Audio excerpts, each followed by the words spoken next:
On today's episode of the 1% Podcast, we are welcoming Jesse McKinney, who is the CEO and co-founder of Red Aspen, a beauty products company headquartered here in Boise, Idaho.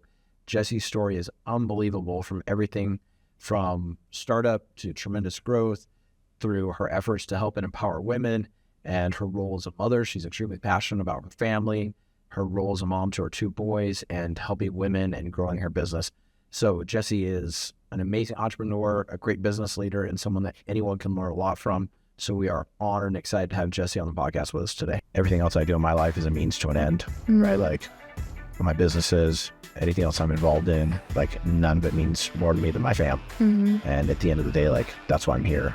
Yeah. I'm here for them. I'm here to help give them opportunities and to provide a life for them that I would have wanted, that I try to show up in the way that as the person that I wish that I would have had in my life at their age. And so that's who I try to be every day.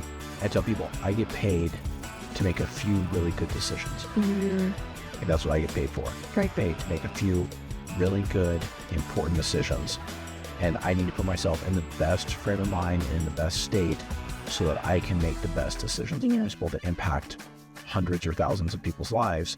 And if I'm not taking care of myself, if I'm not doing those things, I don't show up as my best. And I've seen that over and over again, right? Whether it's in business or at home, that, you know, I'm reminded of a quote by Henry Ford, where he said, if I would have asked people what they would have wanted, they would have told me faster horses. Yeah. And so the fact that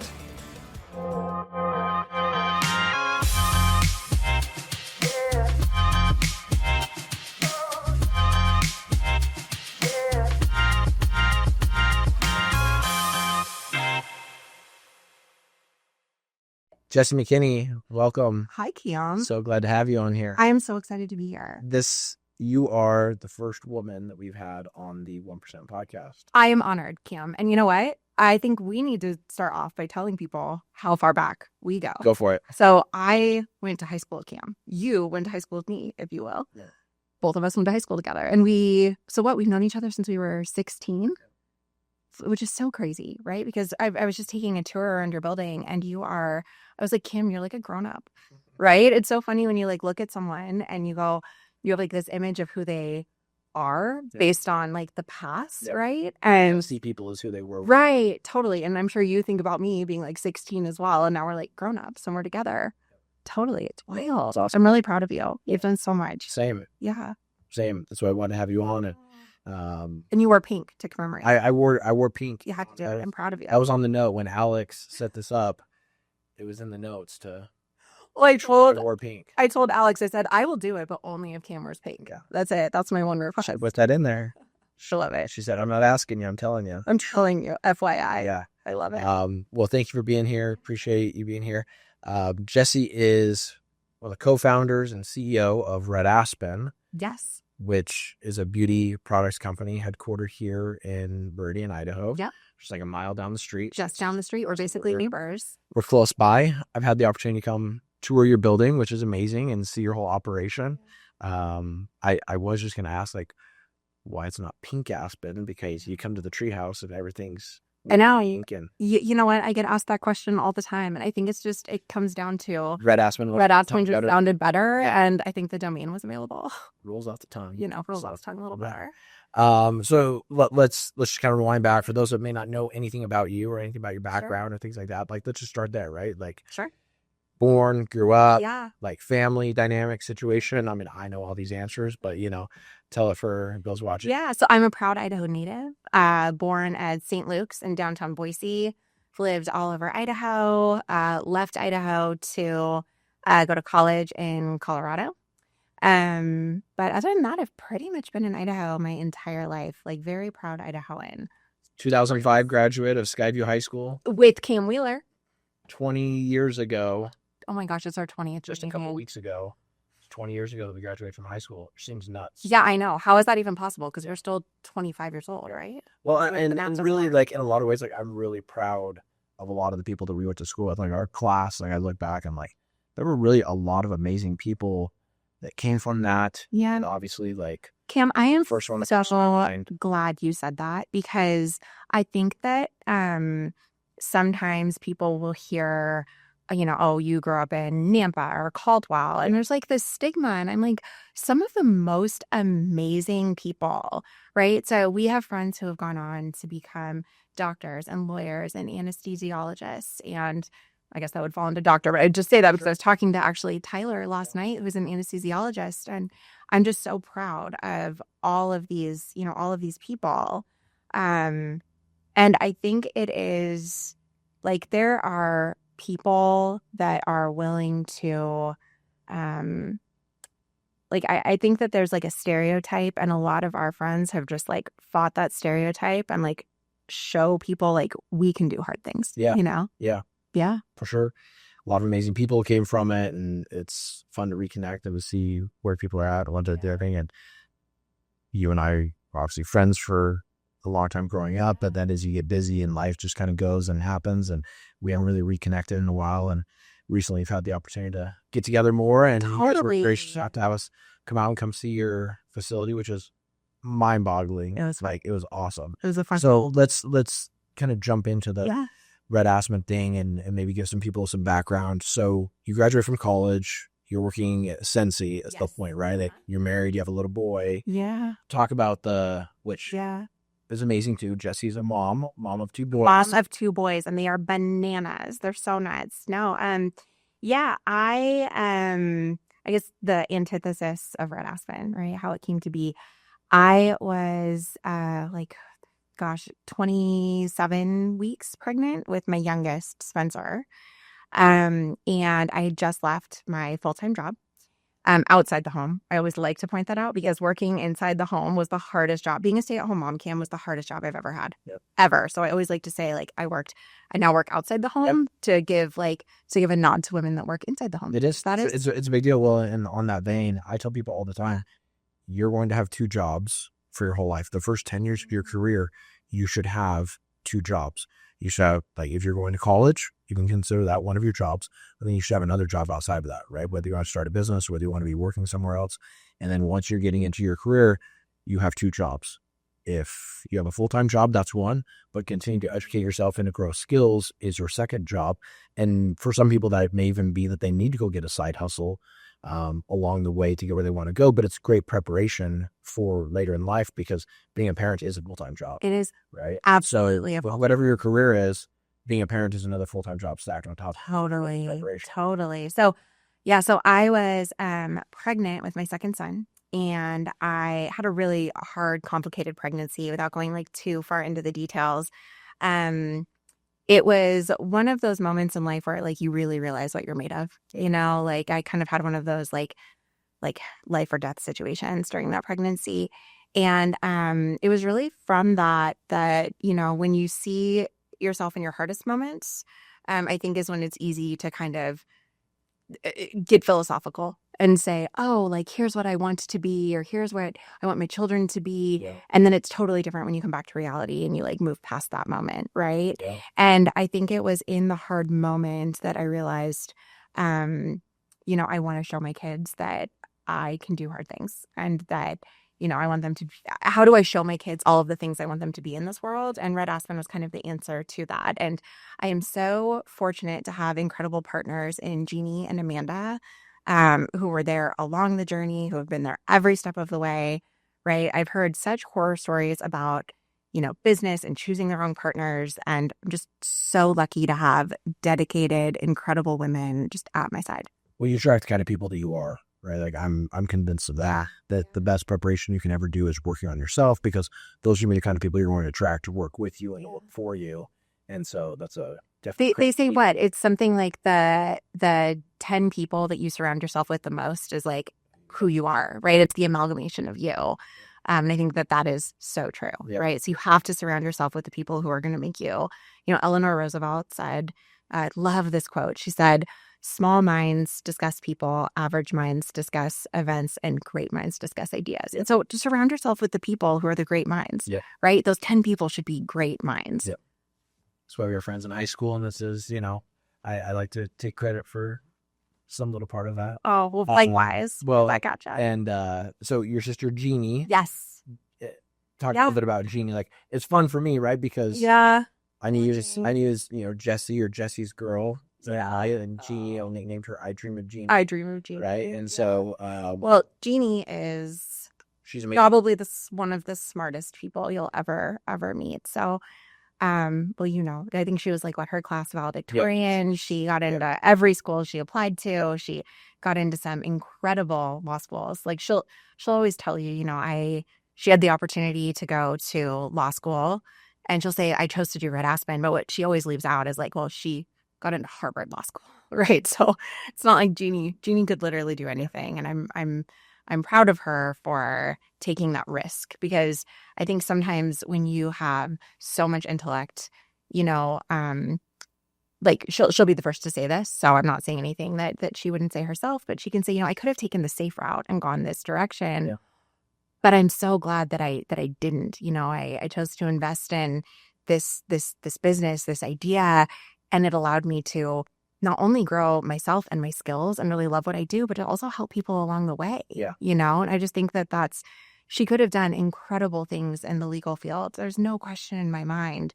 But I have so much respect for her for taking the path less traveled, for going down in a direction that was outside of her comfort zone. Sure. Because that's kind of where the magic happens. Yeah. Well, and entrepreneurship in general is, I think, discouraged by a lot of people, or almost like viewed negatively, where it's like, go to the Ivy. Yeah, people think you're crazy until you do it, and then go get this graduate degree, go become an attorney or a doctor, or a healthcare administrator or something else that brings a certain level of security with it, and totally, prestige or whatever. And it's like, oh yeah, hey, I'm selling beauty products out of my apartment. Really, like literally, that's not, but like that's not nearly as cool. But with what you guys have built, like you're essentially betting on yourself, and you guys are both great examples of that. And I think that it's easy to look back as you reflect on talking about like when we knew each other when we were younger. Yeah, that some people surprise you with where they go, and with you and Jeannie, I'm not surprised. Oh my gosh, Cam, that's really sweet of you. Right? That's really kind. I need that. Like you would ask me 20 years ago, like, hey, what's going to happen with Jesse and Jeannie? I'd be like, I'm not sure, but they're going to be really successful. That's whatever they do. Really kind whatever of they do, they're going to. Well, Cam, and we were kind of talking about this earlier. It's not that we are any smarter. We just work really, really hard. And right? It has to be smart too. Okay. Well, that's very kind of you. It's very kind of you. But like we will. Outworking other people is a big part of it. We will work so hard. And then when it's time to work harder, we'll show up and we'll work harder, right? Like success is what happens outside of your comfort zone, and success is what happens after the hard work has been done. It's when you keep working. Yeah. Right? It's when you keep going. It's when you keep working. That's where you find success. It's after you found success. It's the period after that. Yep. Keep going. And so you're becoming the 1%. Yeah. You have to be willing to do the things that the other 99% aren't willing to do. Totally. And so in order to do that, it's going to get hard. Yeah. If it wasn't hard, everyone else would do it. Everybody would. And so you have to be willing to go do things that other people aren't willing to do. Yeah. And the irony is, I think, is that I think so many people give up right at the moment where it's about to happen, right? I see it and I'm like, just keep going. Just keep doing it. It's not meant to be easy. It's not supposed to be easy, right? Sometimes I think, we're a little bit, we're masochists because we're like, it will be hard and I can take the hard and I can handle the hard. And I don't think, I think people expect the journey to be a very linear journey. And it is anything but linear, right? It's got ups, it's got downs, it's got loops, it's got twists, and it has turns. But at the end of the day, you just keep going on the journey and you're going to find out something about yourself everywhere in between. Yeah. I don't know. Have you found that? For sure. Like, and we just had Nick Schleckway on here yesterday, the owner and CEO of Amherst Madison Real Estate Advisors. And we were just talking about that. So much of entrepreneurship is just be the last man standing, right? In your case, be the last woman standing. Yeah, totally. It's like, if you can just endure those things, like, just don't give up. Just keep going. Yeah. Like, you're going to run into an obstacle, get through it. Totally. And you have to do it with your integrity intact. Yeah. You do. You have to do it in a way where you can look in the mirror at the end of the day and you can say, yep, I see that person and that is exactly who I want to be, right? Because you're going to be faced with challenges like all along your journey. I remember early on, probably year 2, maybe year 3 in Red Aspen. So we utilize independent, brand ambassadors all over the country to sell our products. And TVC approached us and said, we really want to have you come on and, showcase your products. Yeah. And it was a part of like a competition, like this challenge. And they must have thought we were nuts. Like I went on and I was like, you know what? I don't think we can do that. Like I had a plane ticket booked to Seattle to go up and talk with them.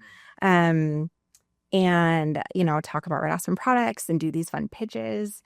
And that's not something that just happens every day, right? Like QVC doesn't just show up out of the blue. In fact, if anything, I would be willing to bet that millions of people apply to be on QVC every year. And literally 24 hours before I was supposed to fly out, I canceled. And it's because I just had this pit in my stomach.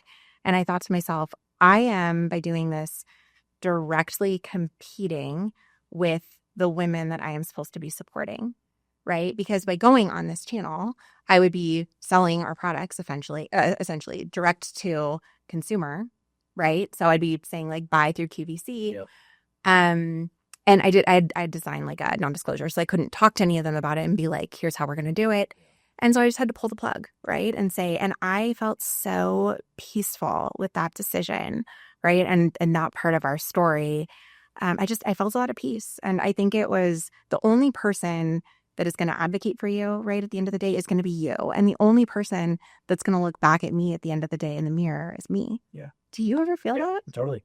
Yeah. It's like having a mission and a vision and identifying what your principles and values are make not only your career, but like they make your life. I make you. Right? Like if you don't stand for something, right, like a person that stands for nothing will fall for almost anything, and how different your life and your journey would be at this point and what your company could have accomplished. I'm sure you would have got a great payday. Totally. Early on, like, oh, this is going to be awesome. It's going to be great.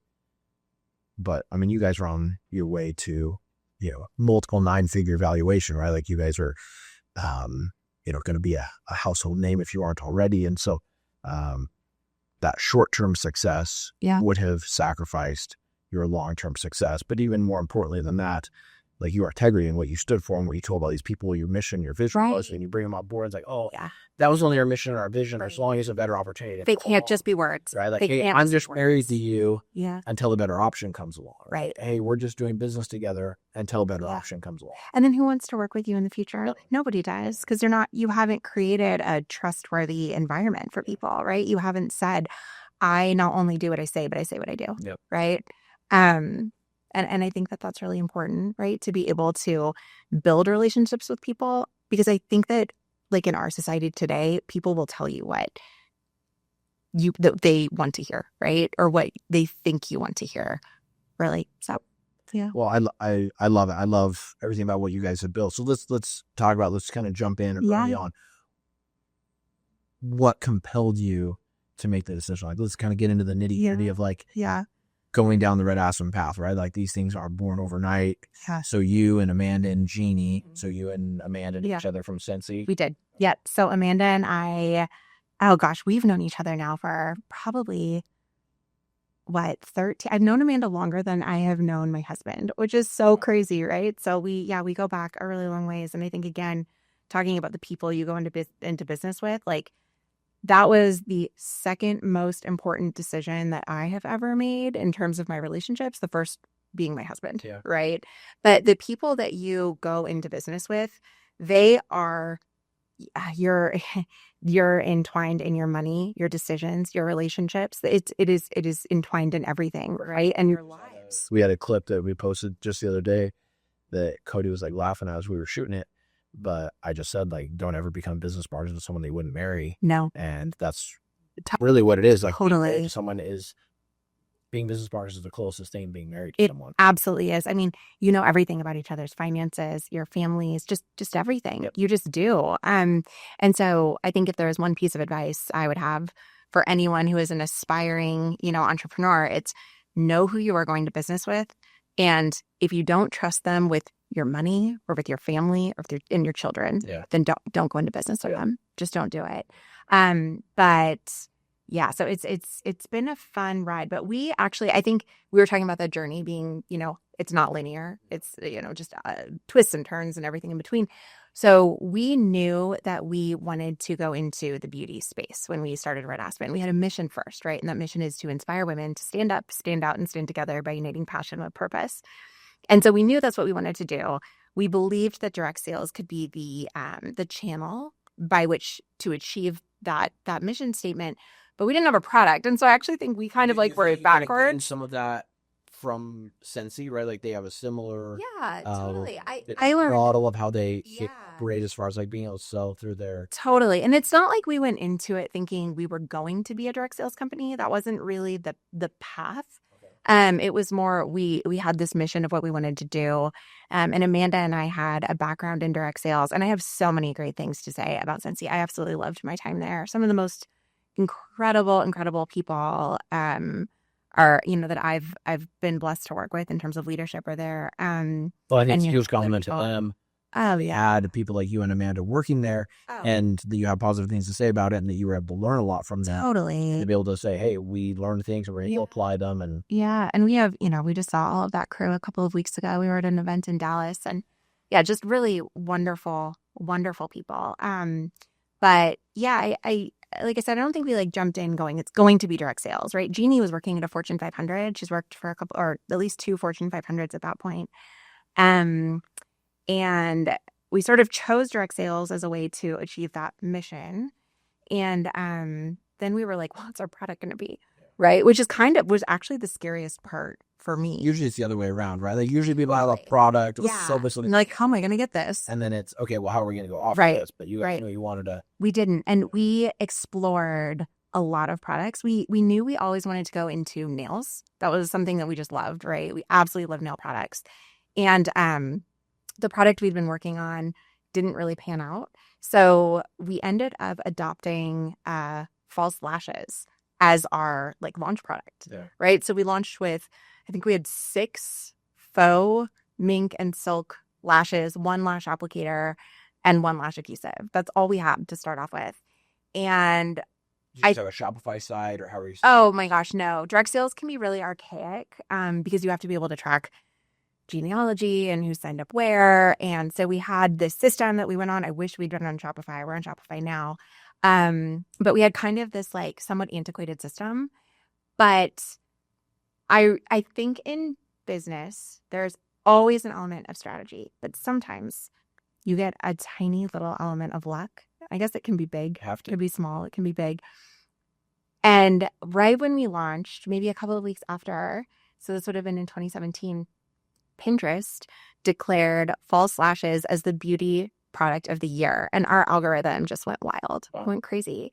And I think it was in that moment, Cam, that I learned it's not what happens to you in life that's important. It's what you do with it that really matters, right? What happens to you, 90% is what you make of it. How you react. So I'm going to actually fast forward and give you the best example that I have of this. So I believe it was 2019.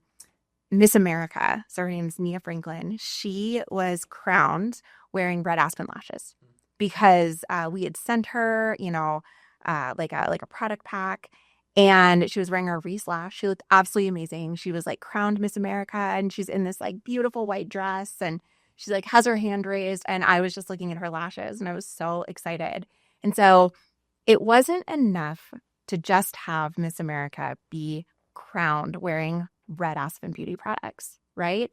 That in and of itself is a phenomenal story. Yeah. But it's what you do with the story that matters. The next day we issued a press release. We had our first sale ever. So I think we put the Reese lash on sale for like 20% off and just shouted it from the rooftops. And that was our first $20,000 day. We did $20,000 in sales that day.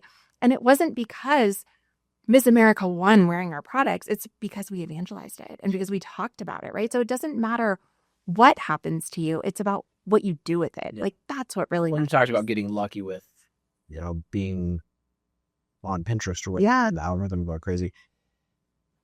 I believe that luck is simply when preparation meets opportunity, right? And so you may say that you were lucky, but you guys have obviously done your homework. You were really intentional about what you did, and then you were ready to pounce on the opportunity when the opportunity came along. Yeah. So you have to be ready. It's awesome. Like, you're ready when luck strikes, right? When luck strikes. If you're not, be willing to do something about it.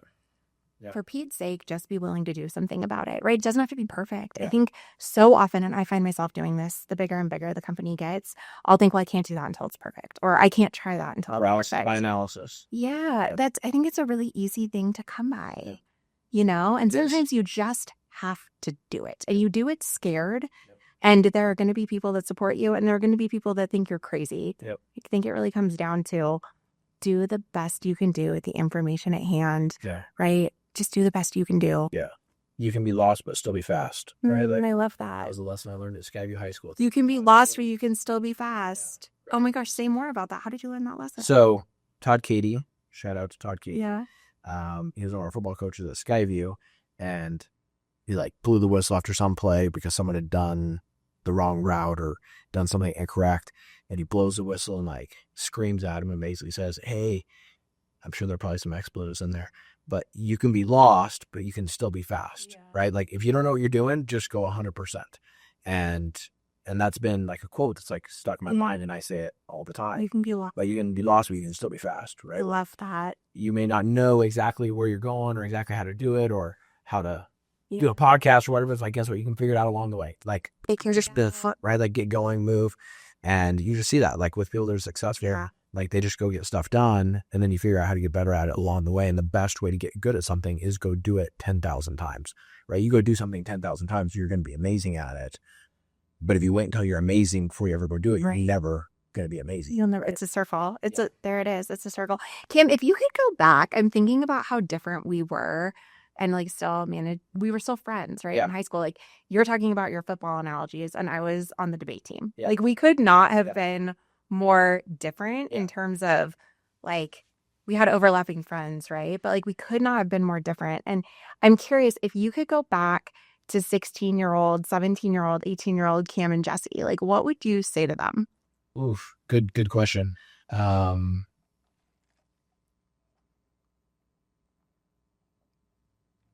Don't give up. Keep going. Never take advice from anyone that doesn't have to live with the consequences. That's a really good one. And that's my favorite quotes. And everything's going to work out if you just show up every day. Yeah. That would be something that I would tell myself, right? Would be kind to yourself, would probably be, right? Because I think that I'm just guessing, right? I've known you long enough, but it's easy when you have such high standards for yourself and such high expectations that you can get perfectionism complex, where you're so focused on trying to show up perfect all the time, trying to do everything right, and to never get the wrong answer, never mess up, never screw up or be wrong about anything, never hurt anyone's feelings, never do anything the wrong way. It can be easy to be so hard on yourself that you can actually, prohibit your own growth. And so that is something that I feel I've had to learn a lot over the years of mistakes are inevitable. You're going to have things that are going to go wrong. And it's really easy for someone on the outside to look at you and to criticize things. But the Tom Brady quote, Teddy Roosevelt quote, right? Ultimately to be the man in the arena, right? To be the person in the arena, no one else knows, right? Everyone else is spectators.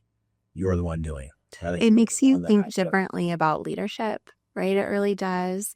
Sometimes I think leadership can be so hard. It can be hard. It's hard. It can be really lonely, right? And at the end of the day, right? I said probably 3 times at this point, you have to be able to look at yourself in the mirror, but you also have to be able to look at that person in the mirror and give them a little bit of grace. Yeah. And that can be really hard to do. Yeah. It can be hard to give yourself grace. Yeah. Well, what piece of advice would you give to? Oh my gosh, you're going to throw my question. 18-year-old Jesse. Well, you asked me, so. No, it's only fair. No, I'm going to put myself back on the spot. I think I would tell them, you and I are definitely both, we're go-getter personalities, right? I think I would probably tell them, you guys are going to be humbled by this world. You don't know everything you think you know. I was already really humble at age 18. Were you super humble? Oh my gosh. Right. You were so humble at 18. Oh my gosh. No, I think I would tell them listen more. Yeah. Listen more. And oh my gosh, I think back to my 18-year-old self, and I'm don't don't go get your nose pierced, Jesse. Like, you're going to do that at one point. Don't do it. Skip that part.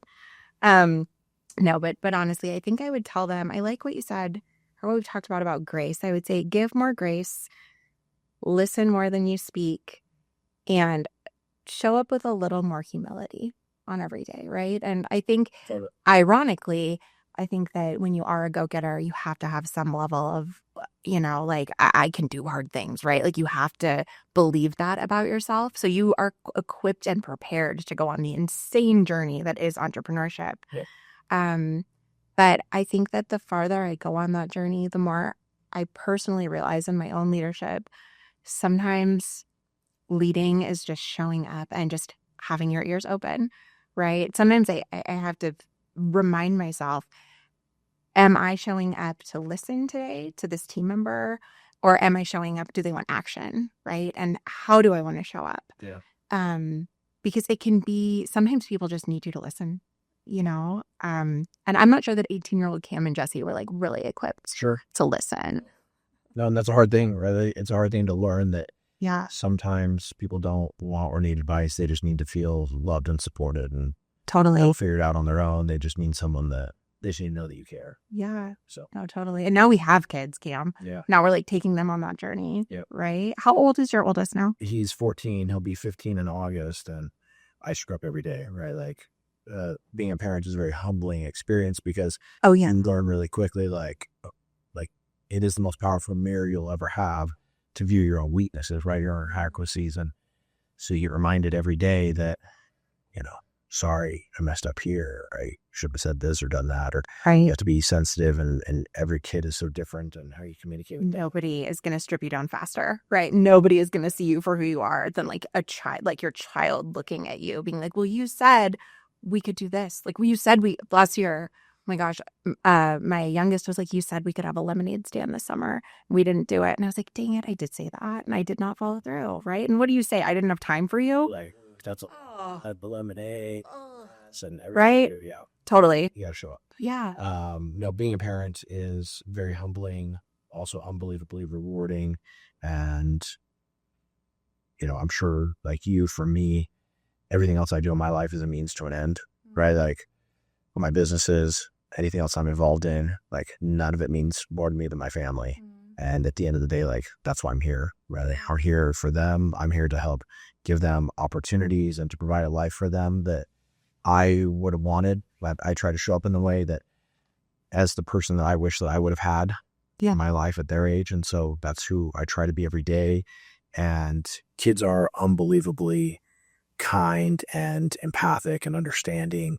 And even when you don't show up as your best, like, there's no one more, I don't think, forgiving and more, valuing of their parent. They see you and they love you so unconditionally, right? At least at the ages minor, right? I've got 8 and 10, and with 10, I'm starting to see a little bit of like, they don't think I know everything. And I'm like, wait, where's my sweet baby? Yeah. Where's he going? But, Trevor, my husband, and I talk about this all the time. Our kids have unknowingly pushed us to do so much more with our lives. I don't believe that Red Aspen would have started if it weren't for my children, right? If it weren't for me wanting to show them that we can do more, right? I don't believe that. Yeah. I think that I would have been perfectly content, probably showing up, 9 to 5, collecting a great paycheck somewhere. And, my husband and I would have been like, dual income, no kids, and just like living, like having all of the time and like the freedom, right? I'm not sure that the same decisions would have been made. And I'm so thankful for them every day, because I believe that without them, I wouldn't be on this journey. They have pushed me to be my best, right? Unknowingly, unbeknownst to them, rather. And I hope that they do the same for their kids one day. Yeah. Well, as bad as I want to get into the Red Aspen story, because I do, I want to dive deep into that. Like, I think an even more important point that's come out of this is, I think that there's a trend in the world today that it's cool to not be a mom. Mm-hmm. Like, it's cool for women to feel like, well, I have to pick. These are mutually exclusive alternatives. Either I'm going to have a career or I can be a mom, but I can't be both. Mm-hmm. Or for people to think, you know what, I want to go travel the world. I want to go do things. Kids are a burden. they're expensive. They're going to keep me from being able to do the things I want. Yeah. You know, Kim, I was just in Costa Rica. Yeah, Because you're someone that a lot of people look up to. Yeah. You are. Like, I appreciate a lot of people look up to you. And I think that you have this platform where people can look at you and they can say, like, you are this light on a hill, so to speak, where people can be like, Jesse's amazing, right? Like, she built that amazing company. And yeah, on paper, it looks so good, doesn't it, Kim? Like, you know how it looks on paper. You experience that yourself. But I think what people don't see behind the scenes is the amount of sacrifice that goes into that. And I always say, that you can have it all, but you cannot do it all. You can't do it all. I have a full-time nanny, right? She's amazing. I couldn't do life without her. I can't be the room mom. I cannot have that. But what I can have is a beautiful family, right? And I can be there for dinner almost every night. Yeah. Right. And I have an amazing business, but I can't do every single thing. And I think so often women, myself included, like, I'm speaking here from experience, not from like stereotyping. I'm literally speaking from experience. I used to think I can do it all because I would see other people doing it all. And I am so fortunate in that I have a role model in my mom who, sunset her career in 2021. She was the CEO of a $1 billion healthcare system out in Missouri.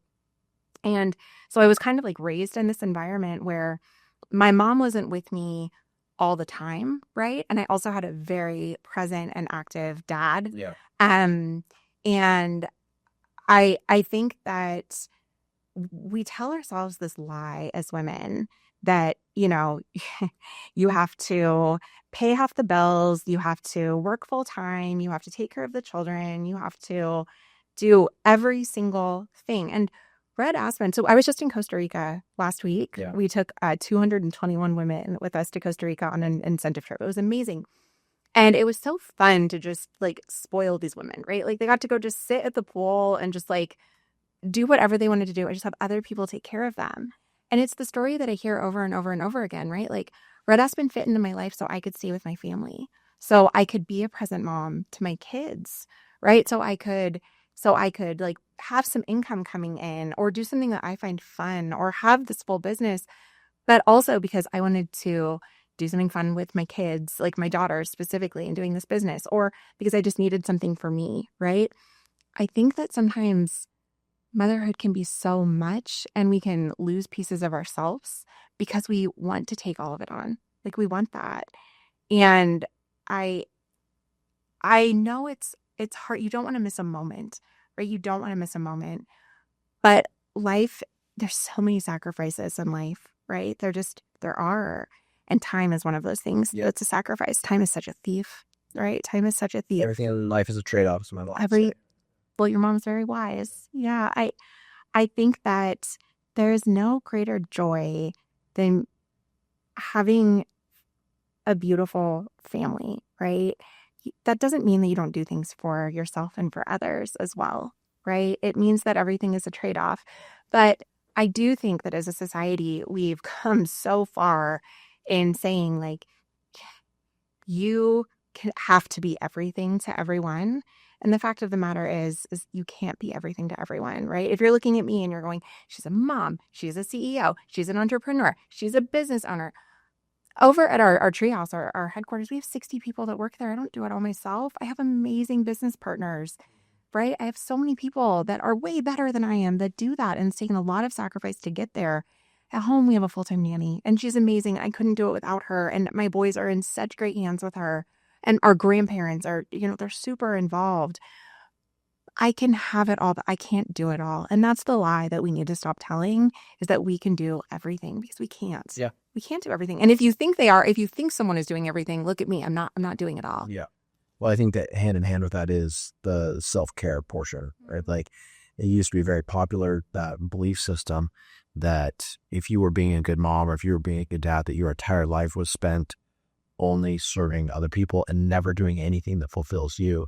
And as I've gotten older, the thing that I've learned most is that in order to be the best version of myself, I have to be taking care of myself as well, right? Which means for me, I need to eat well, I need to sleep well. I need to exhaust myself physically every day, right? Like at the gym or whatever else that looks like. But I need to like physically exhaust myself. Maybe that's just a male thing, but like I need that. No, I have to exercise every day. I went for a 4-mile walk yesterday, right? Because I just need, I think more clearly when I exercise versus when I don't, right? You feel better. So that self-care portion of it allows me to be a better dad, right? It allows me to be a better business owner, CEO. Like it helps me to make better decisions. Yeah. And I say to people all the time, I could be like, so you don't like my role is different than it used to be, right? Like when you're a very small business or it's a startup, like you're doing certain things, right? You're doing those things every day. I tell people I get paid to make a few really good decisions every day. Like that's what I get paid for. I get paid to make a few really good, important decisions. And I need to put myself in the best frame of mind and in the best state so that I can make the best decisions possible to impact hundreds or thousands of people's lives. And if I'm not taking care of myself, if I'm not doing those things, I don't show up as my best. And I've seen that over and over again, right? Whether it's in business or at home, that, I'm less patient with the kids. I'm, not as kind. I'm not as understanding. And without fail, every time I can look back and I can say, I didn't do a good enough job taking care of myself so I could show up for everyone else. But you know what I love that you're saying, Cam? Because I think this is like the unspoken question. You asked me about motherhood, right? Like taking the lie off the table that we can do it all and have it all. But I think that there's like a reverse gender stereotype, which is that like dad just goes to work, right? And you're not that dad, right? Like I'm going to flip that question back to you to be like, what do you feel like you've taken back from fatherhood that's outside of that traditional norm? Like what does that look like for you? Yeah. Well, no, thanks for asking, because that's the most important thing in my life. Like I'm unapologetic about that. Like my family is the most important thing in my life. Like you take everything else away and like. But see, I love that, because I think that if you would have said that, let's go back to 18-year-old Cam and like 20 years ago, right? I think if you'd said that 20 years ago, I don't think that was the socially acceptable response. Yeah. It's very different now. It's totally different. So I love what you're saying. Yeah. Like, I mean, success to me is I want my kids to think that I was a great dad. Like that's what success is to me, right? Like I want my kids to want to come home for Christmas. I want my kids to want to be at Thanksgiving dinner. I want my kids to want to come see me or to be around or to be able to be at all my kids and eventually grandkids and stuff. I was talking to someone yesterday and like, what do you think you'll be doing in like 20 years? Like, traveling around, you have places you want to go. And like, maybe, but like, I'm going to be at my kids and stuff. So like if my grandkids are playing in a baseball tournament somewhere, like that's where I'm going to be there. If they're in a dance competition, like I don't miss any of my girls' dance stuff.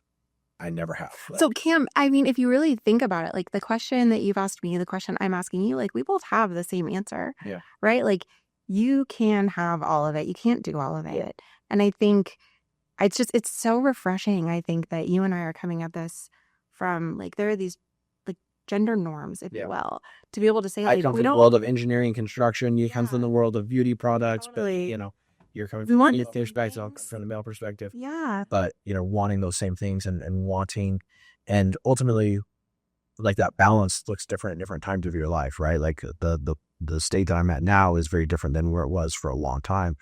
And that balance looked far different, right? Like I was working way more hours. I was in graduate school for a time and, getting through graduation there, like doing all those things. And I look back and like, it's exhausting to me, but I also had a very clear vision of what I wanted my life to be. And I don't know where that came. I don't know that anyone ever actually like sat me down or taught me that.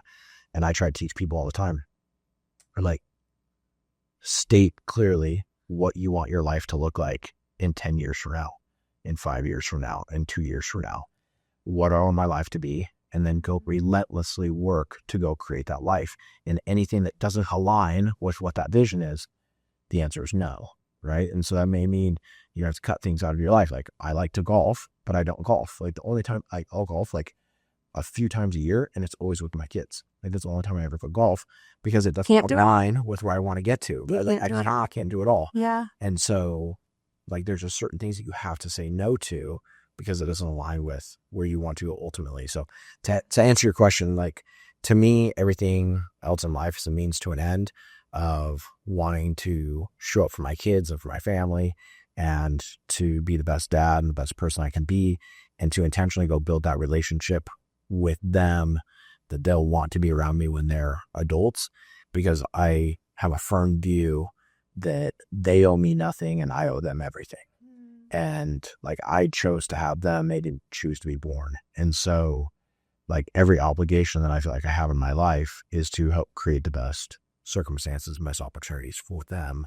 It's like getting me emotionally at saying it. But like, that's my why, right? Like, that's why I show up every day. And that's why I do what I do, is because I want to create the best opportunities and environment and possibilities for my kids. And like, those things take many forms. Like, one of my kids' assignments this summer is like, they listen to my podcasts, because this is as much for them as it is for anyone else.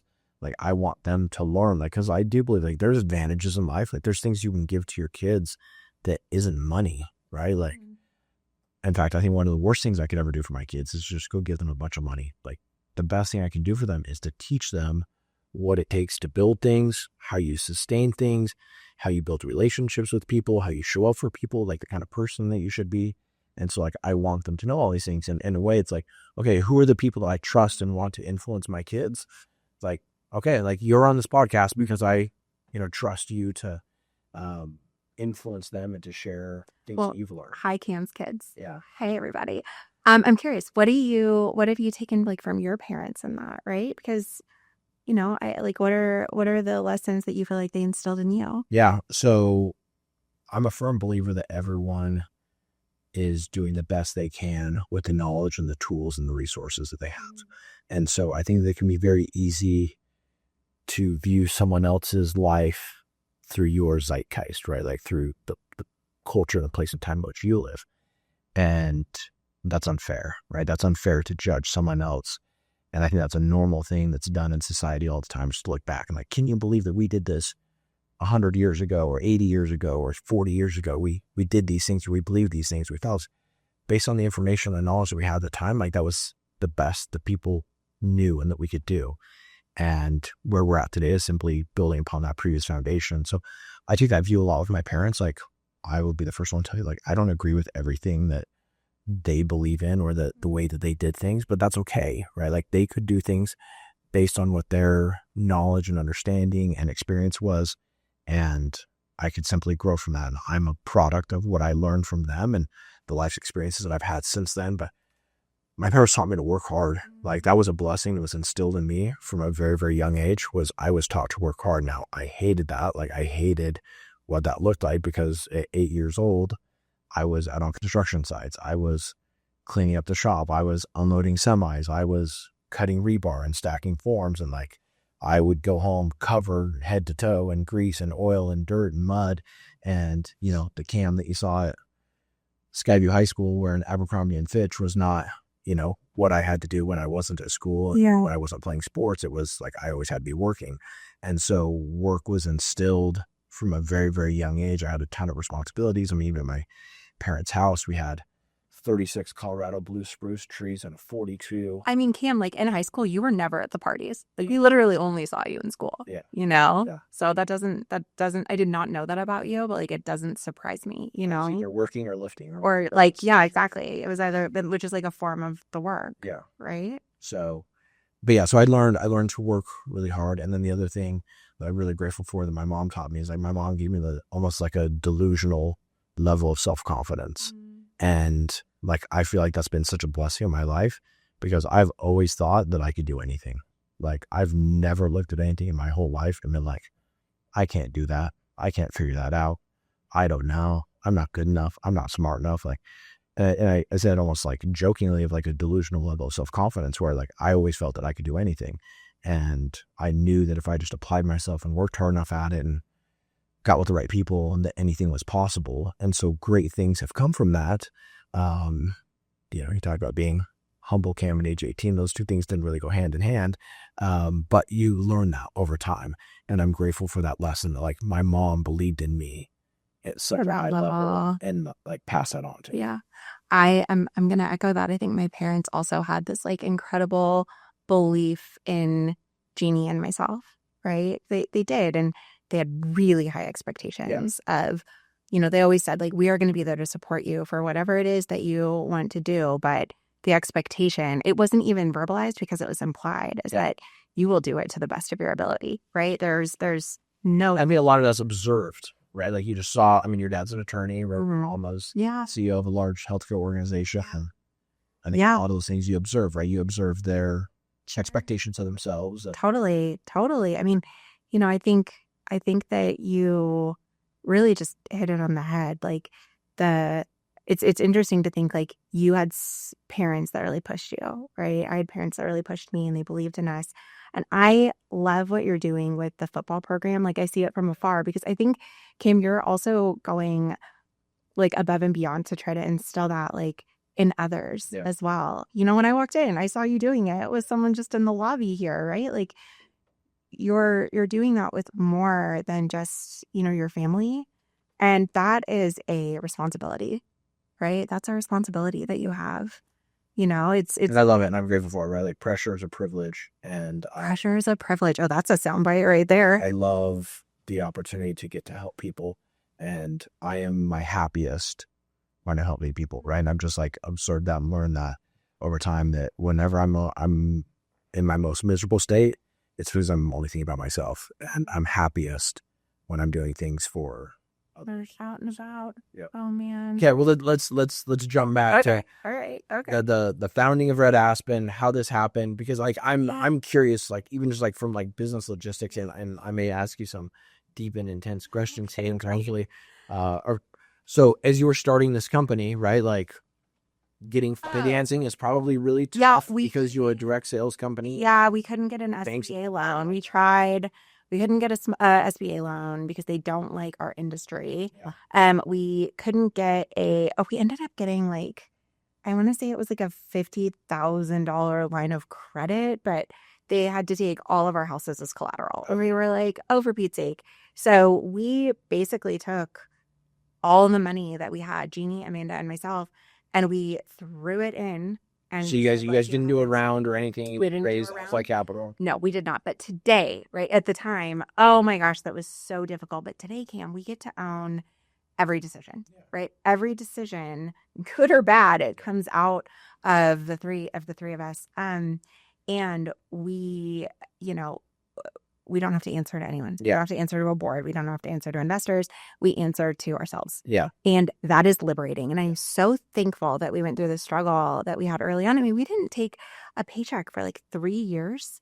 And we just took every dollar that we made in our business and we reinvested it. And we said, we're going to go. Like we didn't come in to do this halfway. And it's funny because as an entrepreneur, the mentality that we had, in October of 2017, when we launched Red Aspen, you never really lose that, right? It's the same mentality that you have today. Yeah. The stakes are bigger, but so are the outcomes. But you have to keep that in order to like get where you want to go, right? There's a famous line from the movie Rocky.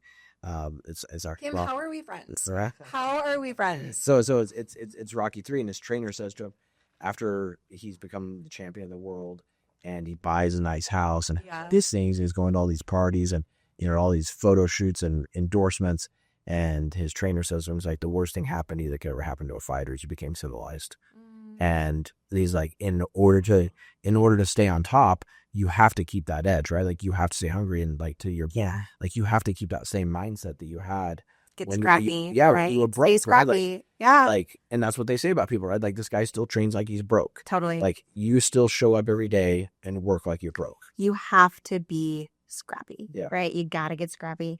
And I think we even find that now and, we'll think to ourselves, well, how do we go achieve that? And it's actually the times that, we aren't scrappy when I think we find the least success, because in scrappiness comes innovation, right? And there's creativity in the scrappiness, right? I've never seen Rocky 1, 2, or 3. Is there a 4? I don't even know how you're successful without seeing those. Yes, you need to watch. You're gonna have a homework assignment.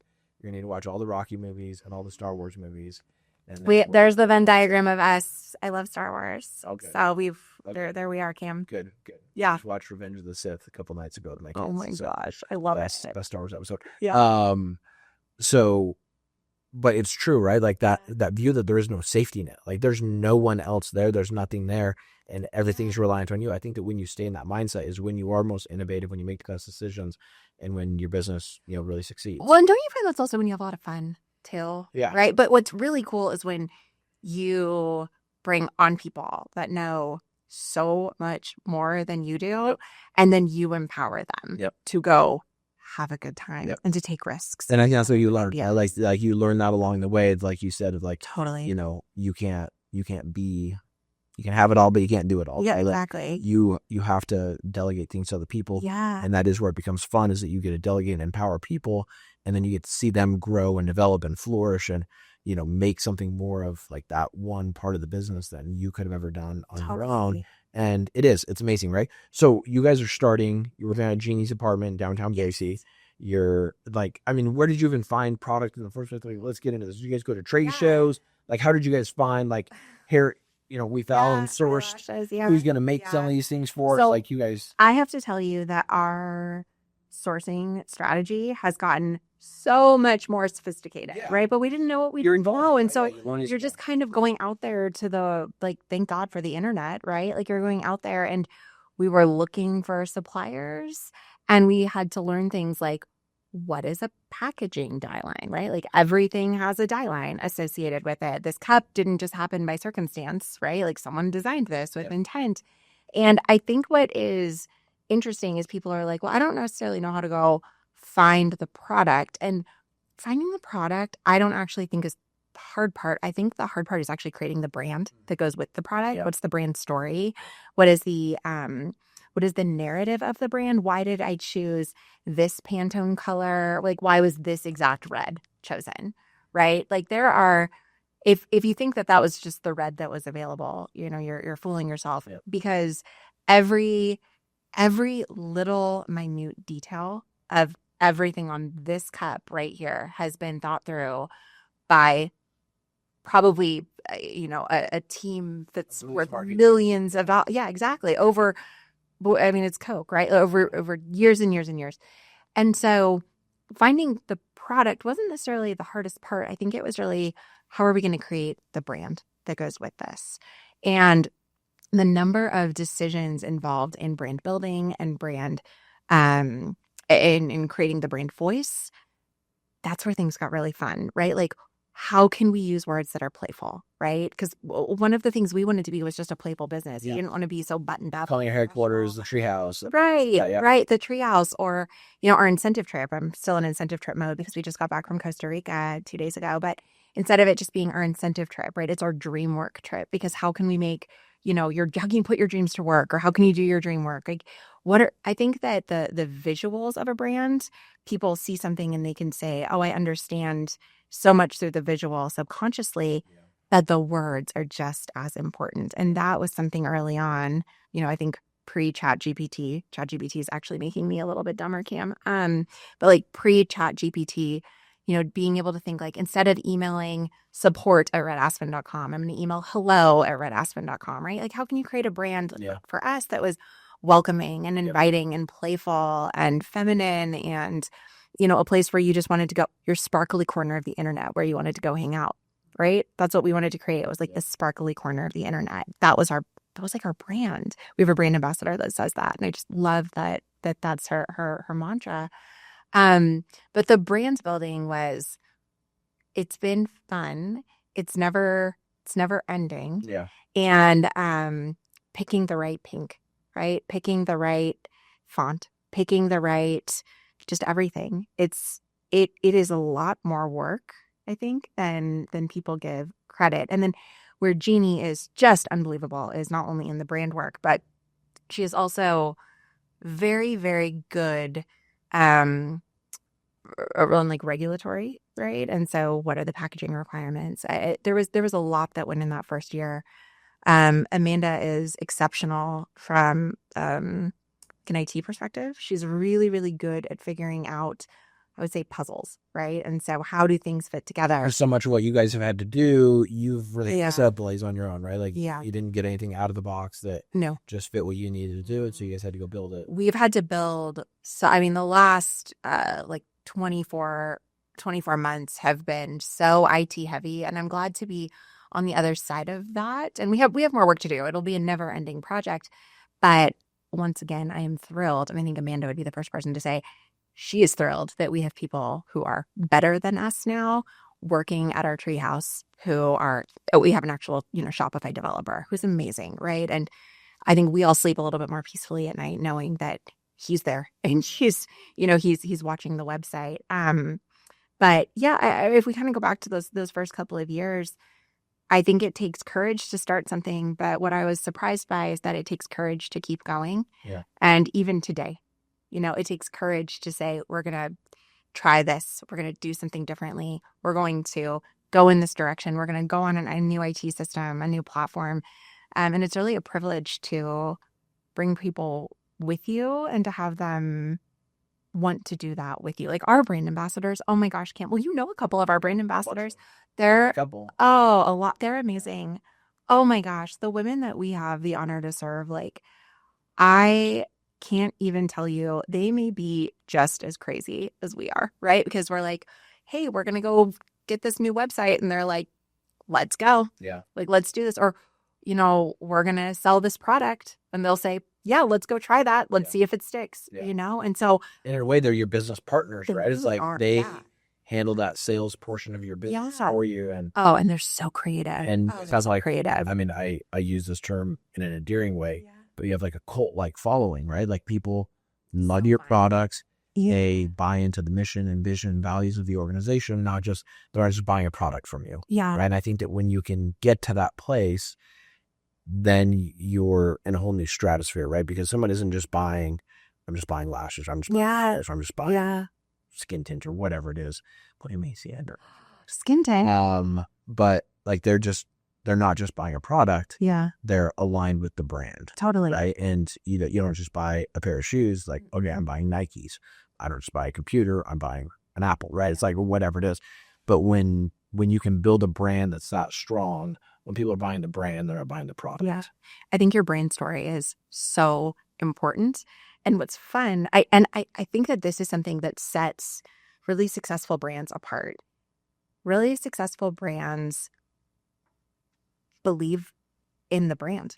They do. They do. They believe in their brand, right? I believe in what the Red Aspen brand stands for. I don't just believe it. Like I am, you said cult like following. I am right there. I'm like, yes, let's go do this, Okay. Yeah. And then the what comes after, right? But it's like people buy the why. They don't buy the what, right? They buy why you do something. Yeah. You know what's funny about that is I actually always say, and maybe I spin it a little bit differently, but I always say I don't want to be your why, right? But I'm in talking to our brand ambassadors. I don't want to be your why in this world, right? I don't want to be the reason you get up in the morning. I don't want to be, the reason that you have a meaningful life. I want to be how, right? Maybe you get to stay at home with your family.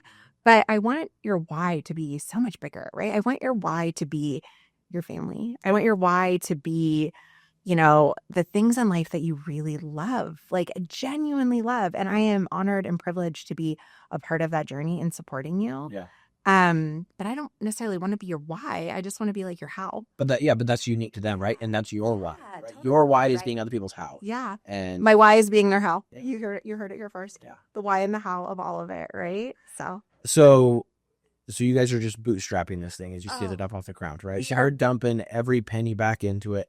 I tell people all the time, if you're going to be an entrepreneur, really, if you're going to be successful in anything, you have to plan on 5 to 10 years where you're just putting everything back in and you're reinvesting in yourself and in the business the whole time. Totally. And that maybe you don't get a paycheck for 3 years, maybe 5 years or longer. Yeah.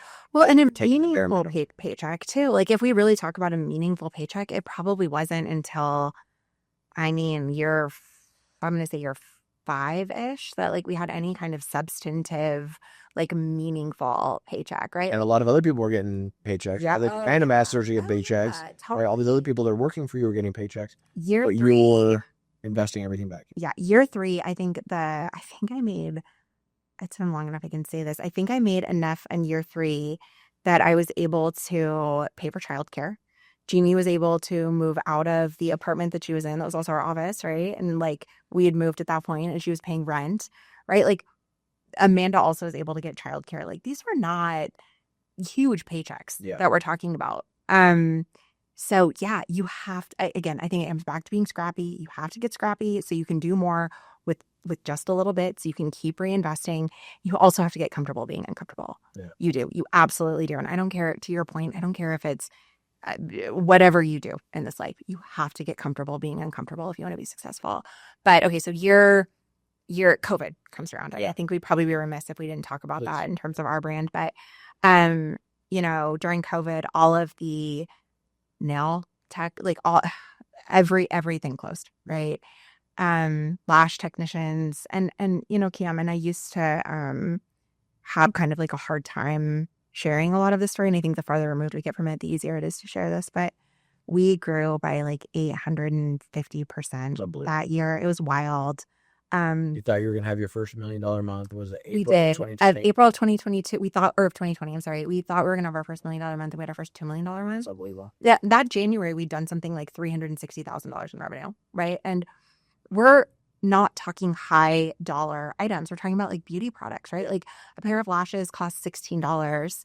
Press-on nails cost anywhere between like $14 to, $18, right? So we were moving volume, and you couldn't go get them done anywhere. So people were looking for at-home solutions, and we ran out of inventory that year, right? So I was going to ask you, how do you guys logistically handle, right? I'm sure your inventory levels are forecasting, right? Like based on your forecasts, and to all of a sudden go from, hey, we're forecasting doing $300,000, $400,000, or $500,000 a month, to all of a sudden we're now going to go do $2 million a month, right? Well, let's talk about, you guys are sitting on some inventory. Yeah.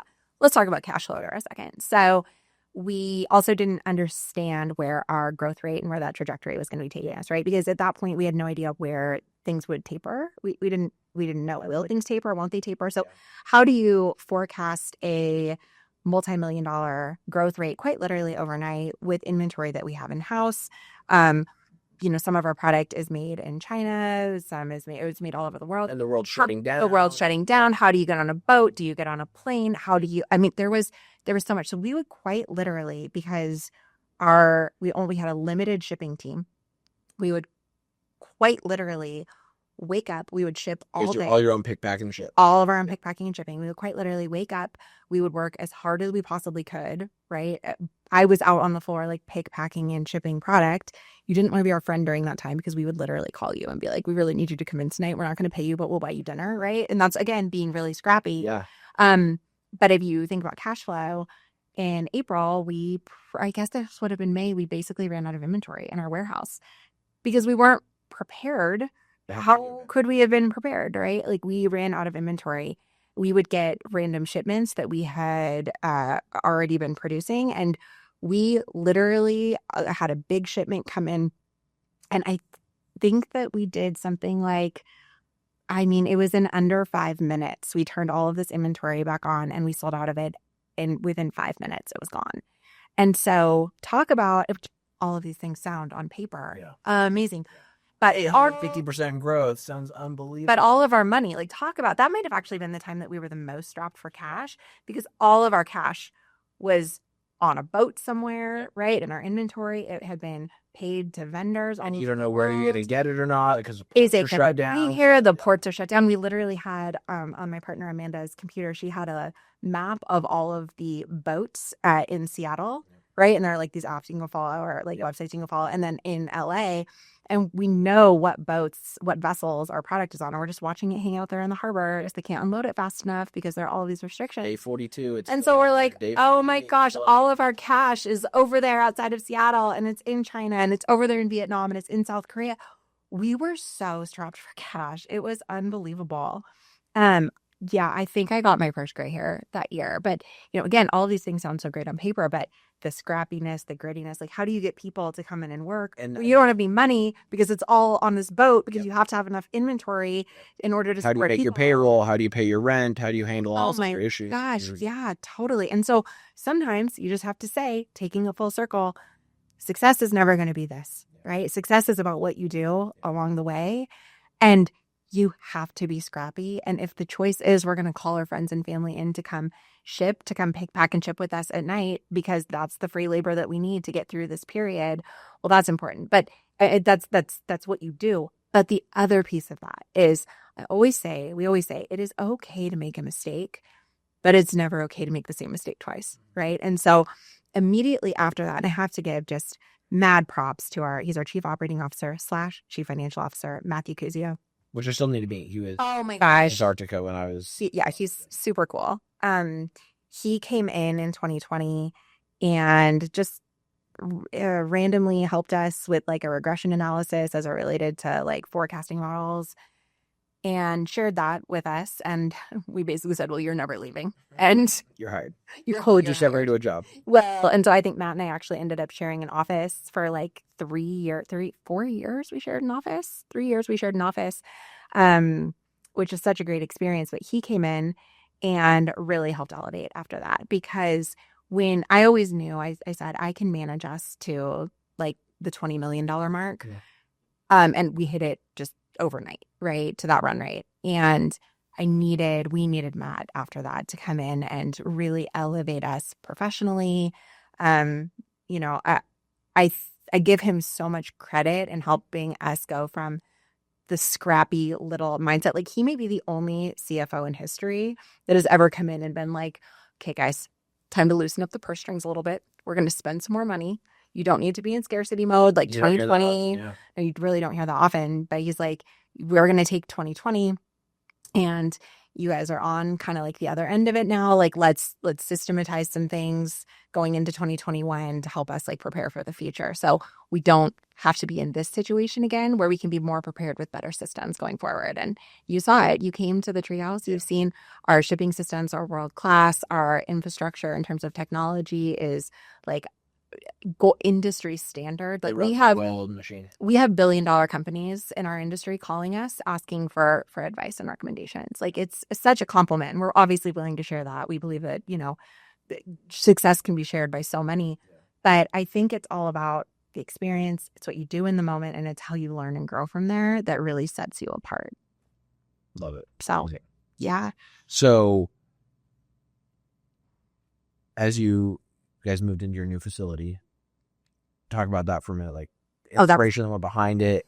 Obviously, like, planning out something of that magnitude. Yeah. Like, those sorts of things don't happen overnight. You want to know what's crazy? That's kind of one of those landmark events. Like, you Yeah. talk about, like, your growth of a business, like moving into that facility. I'm sure had it been. What's really interesting about that entire facility is that we knew that if all of us got really focused on the building and building our building, right, that we would lose sight of what's really important, which is our brand ambassadors and our field and supporting them. And we made the conscious decision that Matt and Amanda were going to take care of like the heavy lifting on the building. And Jeannie and I think we went to some of the design meetings, but and again, this is like an example of I don't know how the two of us are friends, because I went to one construction meeting and I was like, I will literally never go to another construction meeting again. And I am so thankful, everybody in this life has like different skills, right? Everyone in their world has different skills. And we are all very fortunate that like God did not make everyone the same or have the same skills. But Matt and Amanda really focused. Yeah, it's true. Matt and Amanda really focused on, getting the building and the infrastructure going and in place. And that allowed Jeannie and myself to focus on product and our field and culture and all of those things, right? And then when we moved in the building, it was kind of a landmark moment, but it was also a lot. It was, I guess, just like everything, it was also harder than I thought in so many ways, right? Like, culturally, I know this seems so silly, but you're spread out. Your shipping system is different. Change is hard. Yep. Good change, bad change, or otherwise. Like, change is not always easy. There are downstream consequences to everything you do. And our leadership team, I think we all had a harder time. That we moved in officially, I think in 2024, we were in there like end of 2023, early 2024. And it was harder for us. Like, you kind of have to think about how, Matt and I were in the same office for multiple years. And now we're far apart from each other, Your right? environment changes, your output changes. We weren't seeing each other as often as we had been. And so our communication changed. And it was this beautiful building, and we were all so happy that we were there. But change is hard, you know? And I learned how to work together again. I wasn't expecting that. Did you find that when you moved in here? Yeah, for sure. Yeah, it's the strangest thing, because you think everything is going to be, we're designing this exactly how we want and all these things, and all of a sudden it's like, okay, we have to learn how to do this differently. yeah. And then it's just different. And we also had, a month later, we launched our new website. We had an incentive that we did where we had a bunch of our top reps come out to the treehouse for our grand opening. Like, we were just, I think at one point, I feel so bad. At one point, I was sitting in one of our, we call them campfires, our meetings. So I was in an executive campfire, and we have just an amazing people services team member. And she came in and she gave this presentation about, it was so great. It was something so strategic. And I remember in that moment, I was just feeling like really down and really weak. You know what I mean? Because like so much had been coming at me. And I just felt like I couldn't take another thing. And I kind of had like a little breakdown in that moment with her. And I always feel, and we like can joke about it today, but I was like, it was just harder than I thought it would be. And it's all of the things that you pray for, that you want. Yeah. And I think, again, it's the journey that you go on that you don't, you always pray for outcomes. You never pray for the journey. Yeah. You know what I mean? And sometimes it's the journey that's the hardest part, and the outcome is so beautiful, but the journey of entrepreneurship and the journey along the way is not really the consideration. Yeah. Sometimes your blessings come through rain clouds, right? Like sometimes it's, yeah, you know, the best times are the things that the rain clouds. Oh, I love it, Cam. difficult parts along the way. Yeah. So, well, it is absolutely inspirational to sit back and to watch and to see what you guys have done, what you've accomplished. One thing that I do want to hit on before we wrap up, I'd listened to another interview that you did, and you talked about when you guys were still very much in your infancy and you were thinking about what new products to bring on, and you put like a survey out to your brand ambassadors, and nails was like the dead last on there. And I think I think there's a great lesson to be learned from that. I'm reminded of a quote by Henry Ford where he said, if I would have asked people what they would have wanted, they would have told me faster horses. Yeah. And so the fact that there's almost this dichotomy where you have to listen to people, right? You have to take their feedback. You have to listen to your customers, what they want. You have to be customer centric. But at the same time, sometimes you have to go with ultimately what you feel like is best, even if that's maybe not what people are telling you. And obviously, in your guys' case, that's now like one of your champion products, right? Like it's a hero. Yeah. I was just last week in Costa Rica, one of our top reps, she's a national brand director. So she's like the top of the compensation plan, and she's been with us forever. We were talking about when we rolled out and announced that we were going to be doing this nail product, which is their press on nails. And she was like, Jesse, I laughed. I was like, no way, never. I'm not going to sell that. I'm not going to do it. And she said, but then I tried it. And she said, and I was hooked. And she basically said after that, like in summary, she said, and now when we come out with something new, I'm now primed to be able to coach my team, right? To say, don't be scared. Yeah. Let's try this. Let's see where it goes. And she said, and I now have more faith and trust and confidence in you, right? And like in the team and what you guys put out too, because we have this experience, right? And so our experiences can shape us and mold us. It gives you confidence. Right. Sometimes there has to be strategy in what you do. There can be luck. And sometimes you have to throw spaghetti at the wall and see if something will stick, right? So don't be scared. Don't be scared to throw that spaghetti, to see if it's ready, to see if you have a proof of concept, and take people on the journey with you. Well, Jesse, it's amazing. Your story's inspirational. I think you're a great example to a lot of people of balancing life, having your family, having your career, helping women, helping all these people that you do. I think it's an incredible thing. And bringing jobs to Idaho, right? The fact that you guys are an Idaho-based company, that you employ so many people here, I think all those things are amazing. So it's a pleasure. I'm honored that I get to call you my friend, and I get to brag to people all the time, and I get to say, hey, I'm friends with Jesse. Likewise, Keon. Before this started. And so anyway, yeah, it's a pleasure. Appreciate you coming on with us today and sharing your wisdom with us. If you could leave one thing with our audience of something that you wish that you would have known when you were younger, what would that be?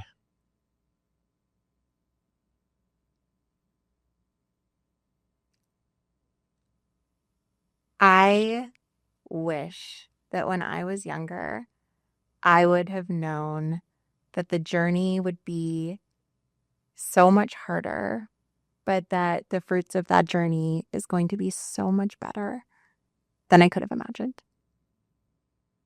Love that. Yeah. So thanks, Kim. It's been fun. And honestly, it's fun to reconnect after all of these years, and like coming back into each other's life. And your family is so beautiful. And I know they love you just so much. And yeah, I am excited that like we have had this time, like really in the last like 12 months to really reconnect and kind of be back in each other's lives and be there to support each other. And I really value and appreciate your support. Great things from you guys, and hopefully we've shared Totally. things on. Totally. So, Thanks again, Kim. thank you.